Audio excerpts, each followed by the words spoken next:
Welcome to శివభక్తి channel. అందరికీ నమస్తే friends. పూర్వం విశ్వనార అనే ముని ఉండేవాడు. అతడు శివభక్తుడు. విశ్వనారు తన భార్యతో కలిసి కఠోర తపస్సు చేశాడు.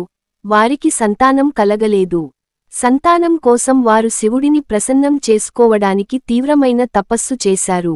వారి తపస్సుకు మెచ్చి శివుడు ప్రత్యక్షమయ్యాడు. విశ్వనార ముని, స్వామి, నాకు మీలాంటి తేజస్సు కలిగిన కుమారుడు కావాలి అని కోరాడు. శివుడు వారికి ఆ కోరిక తీరుతుందని ఆశీర్వదించాడు.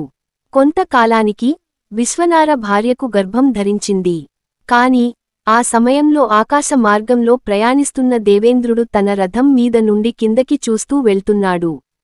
విశ్వనార ముని ఆశ్రమాన్ని చూసి అక్కడ జరుగుతున్న తపస్సును, ఆశ్రమం చుట్టూ ఉన్న దివ్యశక్తిని గమనించాడు. ఆ దివ్యశక్తికి ఓర్వలేక దేవేంద్రుడు తన వజ్రాయుధంతో ఆ ఆశ్రమాన్ని ధ్వంసం చేయాలని ప్రయత్నించాడు. అప్పుడు ఆశ్రమంలోని గర్భంలో ఉన్న శిశువు కోపంతో పెద్దగా అరిచాడు. ఆ అరుపుకి ఇంద్రుని రథం కదలకుండా నిలిచిపోయింది. ఇంద్రుడు ఆ శిశువు శక్తికి ఆశ్చర్యపోయాడు. భయపడి ఇంద్రుడు శివుని వద్దకు వెళ్లి జరిగిన విషయానికి వివరించాడు. శివుడు దేవేంద్రునికి నచ్చజెప్పి, ఆ శిశువు నా అంశం, భవిష్యత్తులో అతడు గొప్ప జ్ఞాని అవుతాడు అని చెప్పాడు.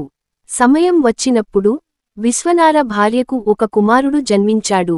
ఆ శిశువు జన్మించగానే సూర్యుడు, చంద్రుడు మరియు ఇతర దేవతలు వచ్చి శిశువుకు నమస్కరించారు. శిశువు యొక్క తేజస్సు చాలా ఎక్కువగా ఉండేది.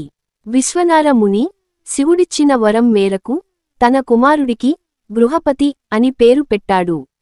బృహపతి చిన్ననాటి నుంచే అసాధారణమైన జ్ఞానాన్ని కలిగి ఉండేవాడు. ఒకరోజు బృహపతికి శివ జ్ఞానం గురించి ఉపదేశించాలని భావించి స్వయంగా పరమశివుడే ఆయన వద్దకు వచ్చి జ్ఞానబోధ చేశాడు.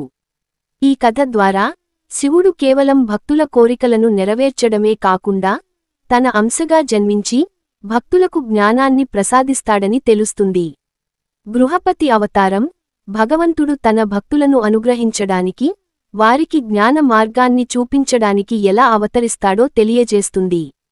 ఈ అవతారంలో శివుడు ఒక సాధారణ ఇంటిలో ఒక బిడ్డగా జన్మించి భక్తులకు మార్గదర్శకుడయ్యాడు. మరొక్క వీడితో మళ్ళీ కలుద్దాం. నమస్తే.